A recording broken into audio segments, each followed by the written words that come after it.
Hello friends, this is Stephen McNutt with Densemode.com, and in this video we're going to configure auto-enrollment for Windows clients. So let's get started. So in our topology here we're going to be working with really there's going to be three different devices involved. We're going to have our domain controller, we're going to have our issuing CA, and we're going to have our branch 1 PC. So let's review the steps that we need to take to get through this and make this happen. So the first thing we're going to do is on our domain controller over here, we're going to set up a group and make sure that we have our OUs and our group memberships and everything the way we want them and get all that squared away. And then we're going to come over to the CA and we're going to create a couple of templates. And then finally, we're going to hop back over to this guy and we're going to create a couple of group policy objects that are going to be used to set up the auto enrollment. And then finally, we'll hop over to this guy and we'll test and, if necessary, troubleshoot the auto enrollment, because although I've done this a few times, I'm not immune to making mistakes or things like that. And besides, sometimes you learn things from troubleshooting. It'll be fun. What could go wrong? So let's start with our domain controller, this guy here. We'll take a look here and log in. Okay. So right now we just have this default organizational unit, so that's not okay. And we just also have this default organizational unit for users, and this is not how I like to do things. So what we're going to do is we're going to do a little housekeeping here and set up some OUs. So the first thing we're going to do is we're going to create an OU for our computers. And we're just going to call it densemode.computers.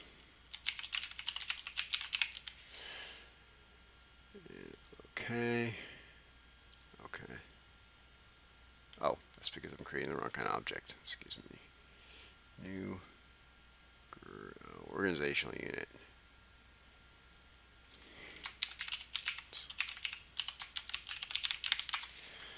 And then we're going to make a container for our users.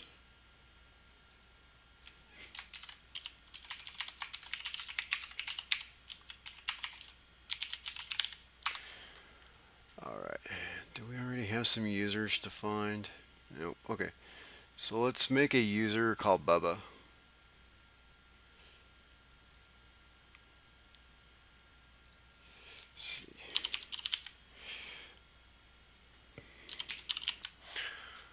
Okay, looks pretty good. Okay, we'll set the password. Okay, so we got a OU for that, and then this is fine. And then up here, this is our branch 1 computer, and we are going to move him into this organizational unit over here, like that. So that's done, and let's make one more organizational unit called security groups.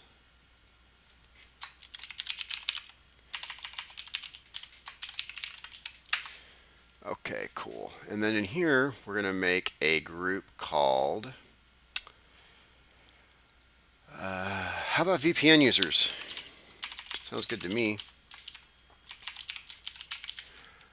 Looks good. And then we're going to add Bubba to this group.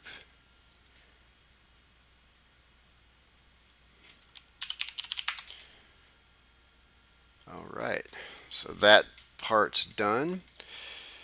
Now let's hop over to our CA.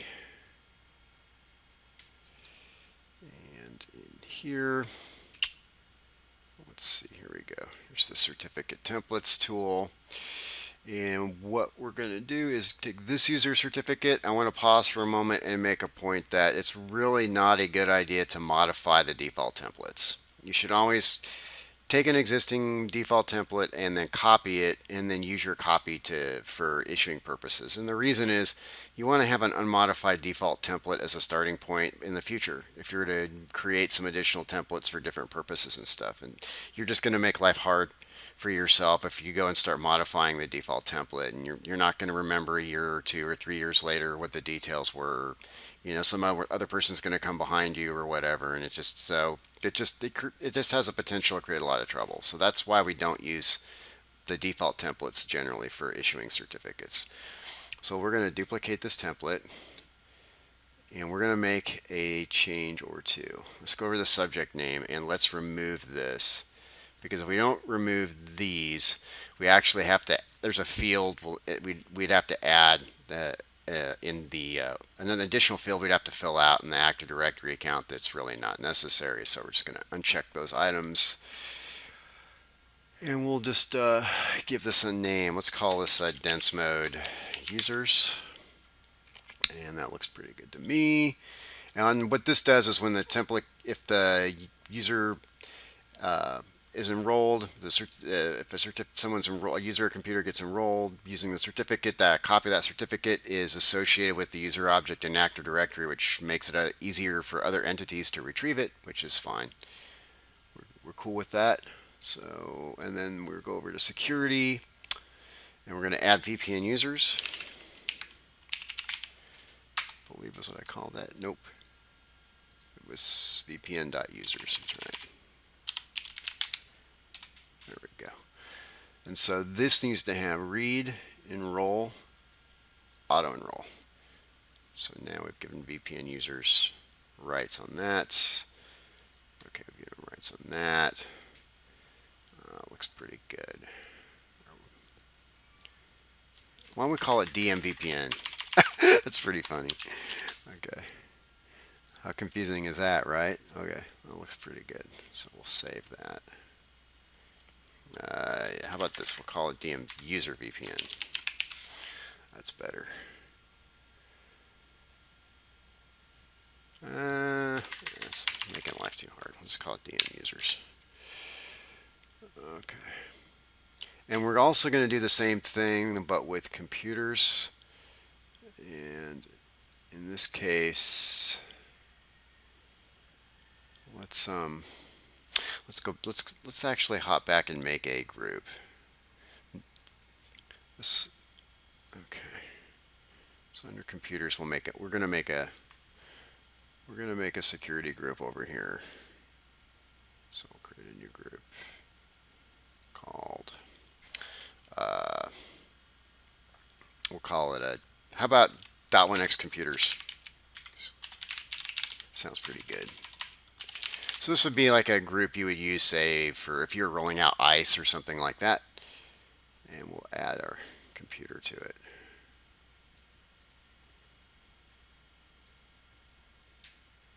I think VR1, there it is. Okay, cool. So we added him. Okay, now we're really done. So we'll go back over to our thing, and then we'll take this. Let's take a look at this computer template. Duplicate him.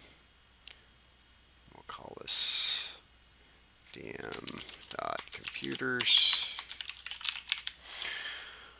And let's take a look at the subject name. Okay, that's fine. Let's look at our extensions. Okay, that's fine. And let's look at key usage. Digital signature, that's fine. Okay, that's all good. So we're going to add .1x, I think was what it was. There we go. Now we'll create enroll and auto enroll permissions. So we've set up for our computers too. So we've created users, we've created groups, we've added the users to the groups, we've added the groups to the security permissions of our templates. So now let's issue our templates.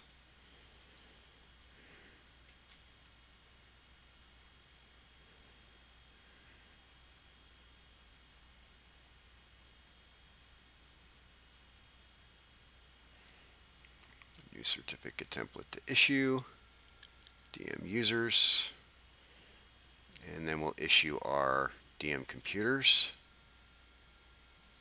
Okay, cool. All right, so done all that. Now we're going to hop back on the domain controller, and we're going to bring up Server Manager.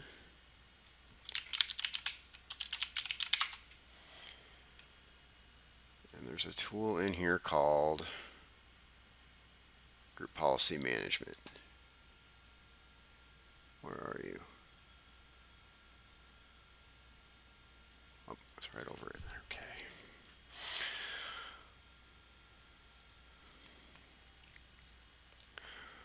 So again, if you go, and I'm going to stop and talk for a moment about what's easy versus probably what's a good idea.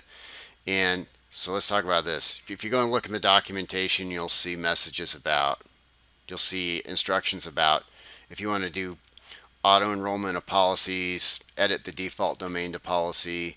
Okay, I'm talking to you here as someone who's been doing this stuff for a long time. Don't modify the default domain policy. Just don't ever. Leave it alone. Make a new one. It's so easy to make a GPO. For the same reason we don't want to start messing with the built-in certificate templates, we don't want to modify the default policies. We want to leave them alone, and we want to make new ones. And we'll work with the templates that we create. You can always copy a template if you want the settings from it. Do not modify the default templates. That's my advice to you. Okay, now I'm done with the lecture, and let's make some templates. Here's some group policy objects, excuse me. So let's see. Our first one, let's do the one for the users. So we're going to select our user OU. We're going to right click on it, and we're going to create GPO and link. And we'll call this one we'll call it user cert auto enroll, like that. Okay. And this is actually the easiest part. So we just go in here, we're going to edit this GPO. And this one we're going to do you'll notice if you haven't done much Windows administration, which because of who this series is targeted at, that's a real possibility. You'll notice that there's actually two separate blocks here. There's the computer configuration and the user configuration, and that's generally the way group policies are laid out. So the first thing you do is you want to think about, well, am I trying to modify the user configuration or the computer configuration? And that's important from the perspective of where you're going to link the GPO, because you link the GPO where the Active Directory object lives, right? So if you're trying to modify a computer's configuration, then you would link this object to the OU where the computer lives. And this is a tree-like structure, so you could have like OUs underneath this, but as long as those OUs are under this and you haven't played with the settings or anything, you could put it on the top level OU and the settings would flow down. But that's an important thing to understand when you start playing with this, is that you want to link the GPO to where the object lives. And so you generally keep your user and your computer objects in separate containers as a best practice. So, okay, done with that lecture. Okay, so we're going to do the user configuration. So we're going to go under policies, and I believe this is going to be Windows settings, security settings. So it makes sense, right? And there's a public key policies folder, which we're going to open. And under here, you'll see there's this guy here, Certificate Services Client Auto Enrollment. So we're just going to right click, Properties, Configuration Mode, Enabled. And renew expired certificates and update certificates that use templates. That's fine. So that way, if you were to change the setting on the certificate template, the user would get a new certificate, which is probably a good idea. And that looks good. So we'll just go ahead and click OK. Pretty easy, right?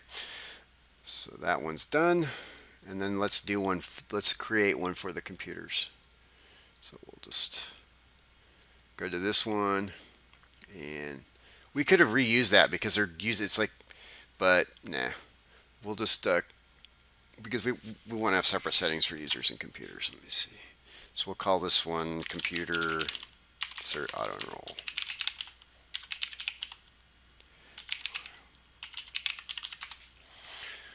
Okay, so then under here, We're going to edit this one, and then it's like the same thing. Under computer configuration, Windows settings, security settings, and expand this over here. Should be under here. Public key policies, there we are. We should have the exact same setting. Auto enrollment, yes. We're going to enable that. We're going to enable these. We're going to click OK.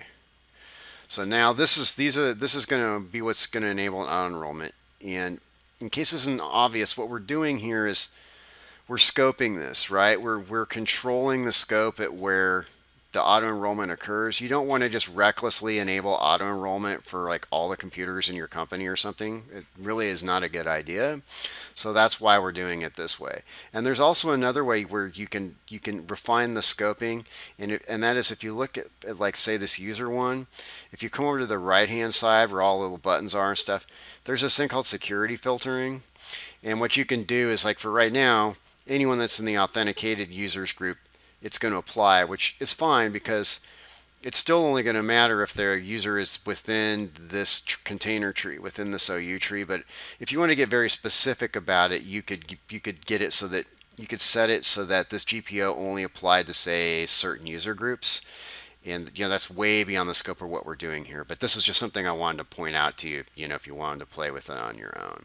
But we've already done quite a bit of scoping here by being specific about the GPO we're going to use, and we've also placed settings on our templates so we're never going to accidentally auto enroll to a certificate to a group that we don't want to have it. So this is pretty good. This is a pretty good setup right here out of the box. This is going to work most of the time. So now that all this is done, let's find out if it works. So we're going to bring up our branch office computer.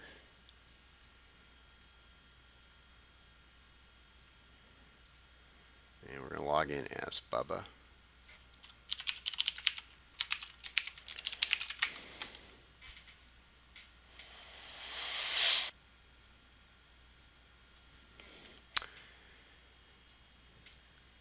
And I guess we could check right out of the gate. So you just fire up MMC. So I just type that there, or you could do it from here. Right click on the start button, click run, type MMC, just click file, add remove snap in, select certificates, add, and that just brings up the certificates snap in. So let's go and see if we've actually gotten a certificate. And indeed we have. How cool is that? So Bubba's received a certificate from our RSA Enterprise Certification Authority, which is the only one we have configured at this time. So that's great. So now let's see if the computer has received a certificate. So we can go back and do this again, and we click add. This time, actually remove. Why isn't it giving us the option to look? Maybe because we don't have administrative rights. File, add snap in, certificates, add. That's interesting.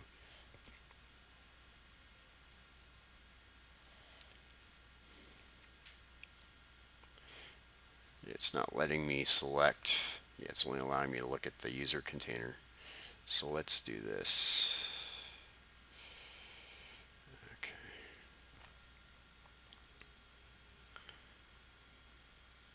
Let's open an administrative command prompt.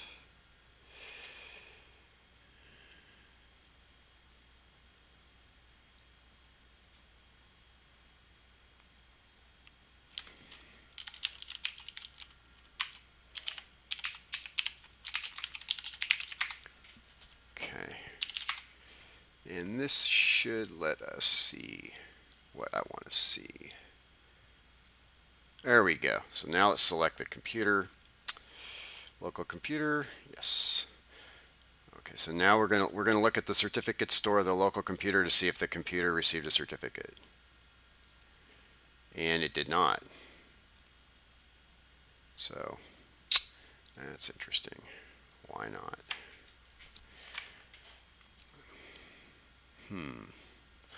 Well, let's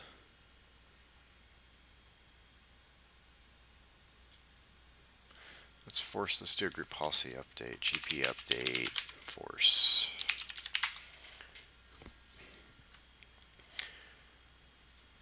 So what I'm doing is I'm just forcing a refresh of the group policy objects. And then we're going to do a GP result /R, which will just give us a quick summary report to see what GPOs are being applied. And what do we have? Do we have any computer applied objects? Okay. Following GPOs. Okay, here we go. So we verified that the computer cert auto enroll policy has been successfully applied. So that's cool. So let's see what's templates. Let's do a cert util template. I think should give us a list of templates we can see.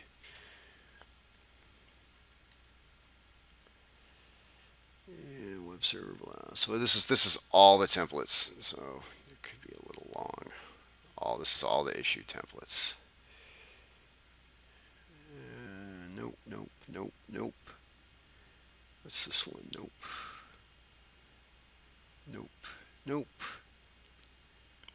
More nope. Nope.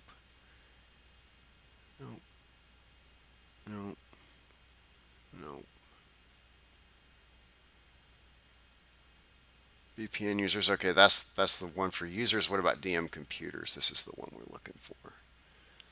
Okay, allow auto enroll. .1x computers is in the group. I may have to reboot the computer because I changed the group membership, and so the token, the login token for the computer may not have this group membership in it. I'm thinking that's what the issue is. So this is actually one of those cases where restarting the computer would be a legitimate thing to do. I'm thinking that's what's going on here. I think I may have to restart the machine.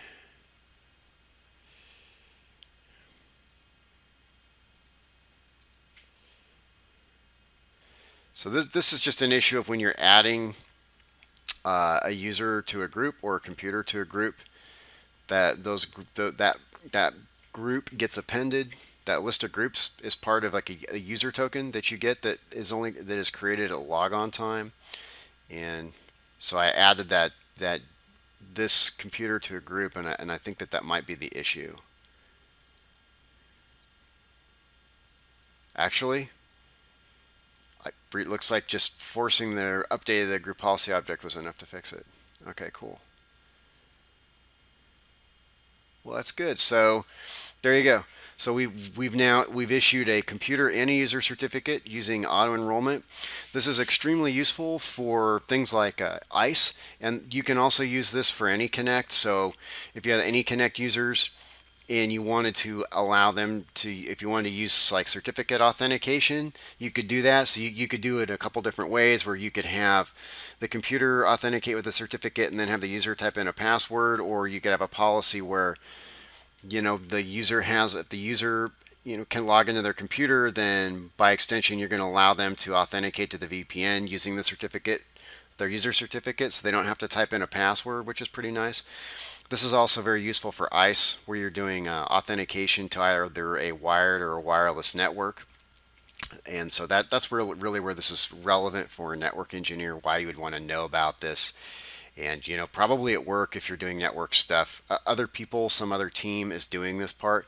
But for labbing purposes, obviously you want to know how to do it and how to troubleshoot it. And then also in the workplace, at least if you kind of know what the other guys are doing and how things should look, and if things aren't working the way they should, you can be able to communicate with them about what's going on. So there you go. That's the auto enrollment lab. I hope you found this useful. Thanks for watching, and I'll see you at the next video.